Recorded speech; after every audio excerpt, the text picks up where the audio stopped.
Huh? Isn't that Charlotte? What could she want with Lapine Pauline? Pretty please with the cherry on top, Charlotte!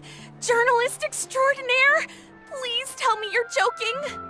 I read that a gang of criminals tricked the Gardamex by disguising themselves as blubber beasts.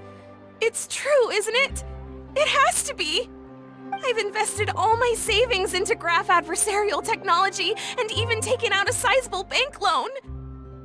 I'm begging you like the beggiest beggar in all of begdom. Okay. I need you to calm down a little, Miss Lapine Pauline. I admire your passion for your research, and I don't mean to dash your hopes for those, big-ticket orders. But I'm afraid I'm not joking.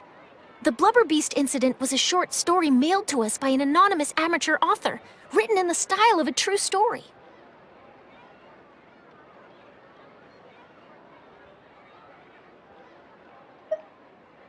Oh, Paimon sees what happened here. Sounds like the report Lapine Pauline read in the Steambird wasn't in the news section after all. Funnily enough, I actually remember being in a meeting where the editing team was debating the potential risk of misleading the public with this story. They even went to Maison Gardiennage for advice. But to our surprise, they fully supported us printing it. They figured that the false intel would be a great way to dupe potential criminals into wearing ridiculous costumes when breaking the law.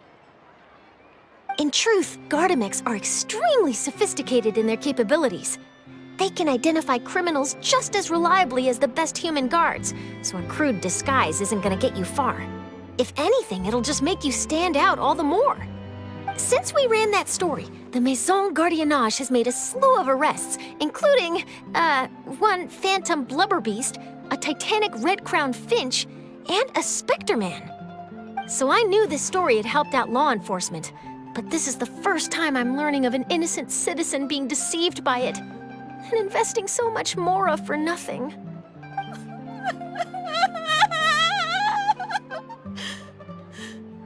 Uh-oh. So Lapine Pauline's whole research project is based on a fictional story? Which means we're not gonna get a big bonus after all. But more importantly, she's gonna lose everything she's invested. Traveler! Paimon! You're back! I was in the area taking some photos for a story when I got to talking to Miss Lapine Pauline about her research. She told me about your collaboration. She was hoping I could write an article to spread awareness about image recognition technology. She even paid me for the article and gave me one of her prototype devices before I could get a word in. I unfortunately had to dash her hopes, and I'm afraid all your hard work was in vain too. She's desperately trying to find a way to rescue the project and get you the mora you're due. I've tried to let her down gently, but she's finding it all very hard to accept. This is a new situation for us too. It's such a pity. It seems like the author was only trying to make the story interesting, and the Maison Gardiennage only had Fontaine's best interest in mind. Wait, Miss Lapine Pauline, what are you doing?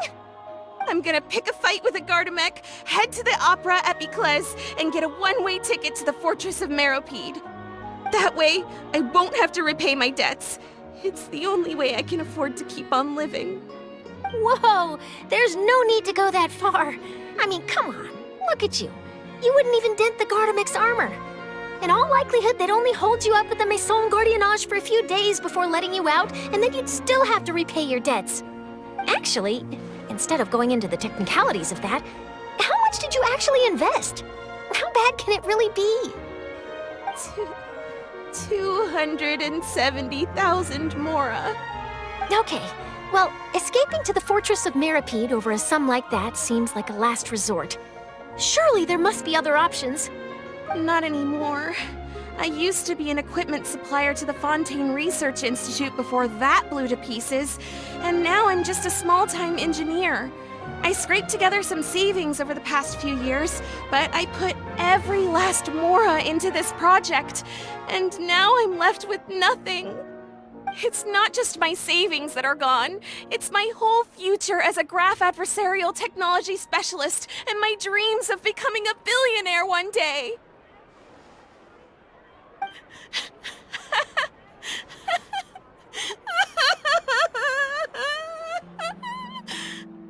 My life is over. Don't despair, Miss Lapine, Pauline. I think I know a way for you to turn this around. This prototype you've given me, the camera lens for image recognition sample collection. It's really quite something. You said you designed it specifically for high-fidelity image capture and analysis, yes? The rapid focal length adjustment is a very useful function in its own right. It's sure to make many journalists' jobs much easier. In fact, I'd say it has the potential to revolutionize Fontaine's news media. So your research efforts thus far are by no means in vain.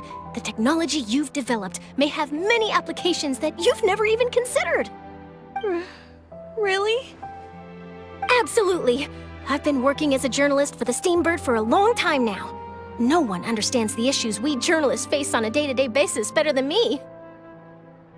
So keep calm, take heart, and start thinking about mass production. In the meantime, I'll show your invention to all my colleagues to drum up interest in your product. I can't believe it! If this is true, then I can look into setting up a whole camera lens development pipeline. My big-ticket orders and billionaire aspirations are still in the cards. Oh, maybe I should consider taking out another loan. That way, I can rapidly improve the lens production process, be the first to market, and prepare to battle for dominance in the camera industry. Come on! Stop daydreaming about your pipelines for a minute. Just take it one step at a time and see how it goes. There's no sense in putting all your eggs in one basket before things are even off the ground. And I can probably speak to some people I know and license my image recognition device to a workshop to raise some funds. I can't believe I didn't think of this sooner. There's no time to lose. I need to get to work. Early bird gets the worm.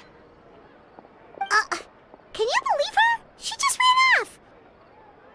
Paimon's pretty sure our advice went in one ear and out the other. It's understandable. When inspiration and passion strike at the same time, it's all too easy to throw yourself headfirst into your work and forget about everyone around you. A lot of journalists are the same way when they're first starting out. But don't you worry.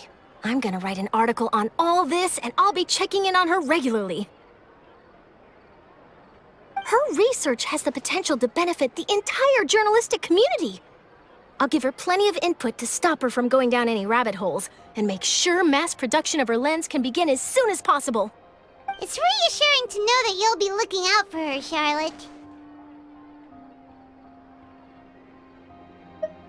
Actually, you know what? Why don't you two take this prototype lens? I'm sure you'll have plenty of chances to use it on your travels. It takes the right person to get the most out of a new technology. In your hands, it's sure to capture some amazing sights. Thanks a lot, Charlotte. No bonus, no biggie. This makes everything worth it. You're welcome. I got something out of this too. The beginnings of a very interesting news story. The boundaries between real news reports and news-like fiction must not be blurred, even when there's a compelling justification for doing so. Yes, that's how I'll phrase it to the editors when I give them my feedback. Let's hope we don't mislead any more well-meaning citizens in the future.